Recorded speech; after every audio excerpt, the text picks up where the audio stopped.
I would lie if I would say that the current crisis has not hit the future architecture program hard. It is true that we did not lose support and we implemented the program almost entirely.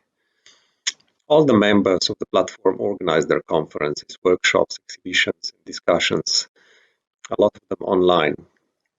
But our program in the previous years was based on the physical interaction between fellows and with the physical experience of individual spaces, of cities, of neighborhoods, of buildings that fellows were dealing with.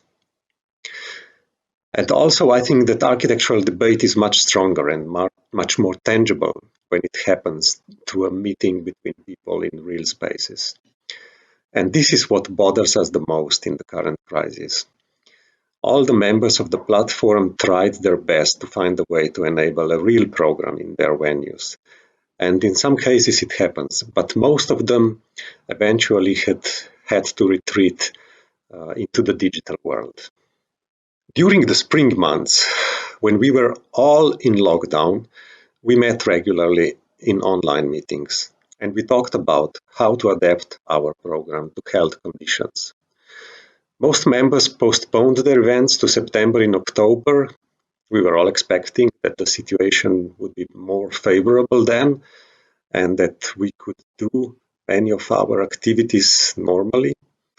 And when that happened, when all events were in September and October, it was when I realized that now there we have a void throughout the summer when usually many of the platform's events had taken place across Europe in previous years.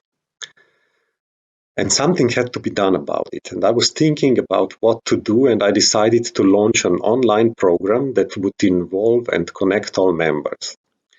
Before that, we talked a lot about the usefulness of more and more new digital events for the audiences, who were all tired of sitting in front of screens all days. And after many conversations, Anastasia Smirnova and me agreed about a framework idea for this program, which she and her team developed into an excellent digital environment, where in online rooms now you can meet member fellows and their friends and their staff and curators and directors, and where they offer you knowledge, some knowledge which is specific to themselves, to their institution, or to their space. This crisis has changed a lot of things incredibly quickly. Like everyone else, architects and designers have largely moved into the digital world at the end with their activities.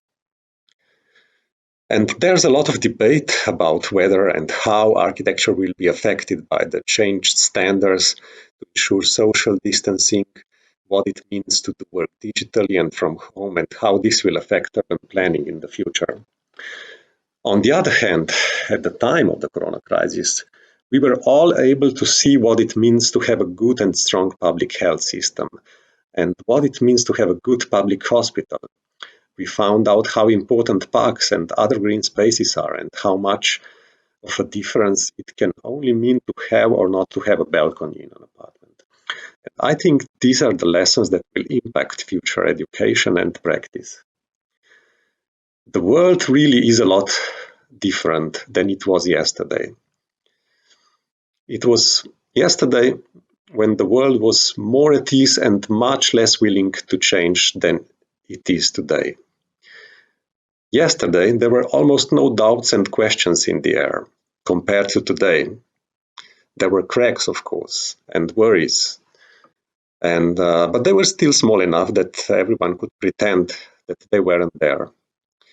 And today, everyone is thinking and is ready for radical change, because some changes that have only been discussed for years in the past, and with the pandemic, everyone was forced into some radical changes, such as the relocation of also learning and education online.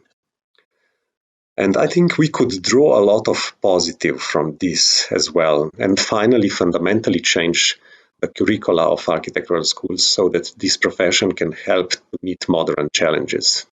In the long run, moving live events online cannot be a sustainable model. At the same time, we have come to realize that insisting on exclusively live events is not a sustainable model either. With the pandemic, the world has become even smaller, as we have found that we can host anyone at our events at any time, no matter where it comes from. Even venues that are otherwise geographically remote or at the edge can now be central and have the same reach as large established institutions. And that's something that is going to change the game in the future as well. For now, the plan of the Future Architecture platform is to carry out the last year of the program in this perspective, in as good as possible. And the last year will certainly be challenging and presents us with new challenges, especially with our central event, which took place every February in Ljubljana. At the same time, we are preparing to apply for a new call next year, and during this time, in the past years, we have accumulated many different responses from members from other organizations, institutions, participants, visitors of our events. And this will help us a lot to further improve the platform to fulfill its mission in the future.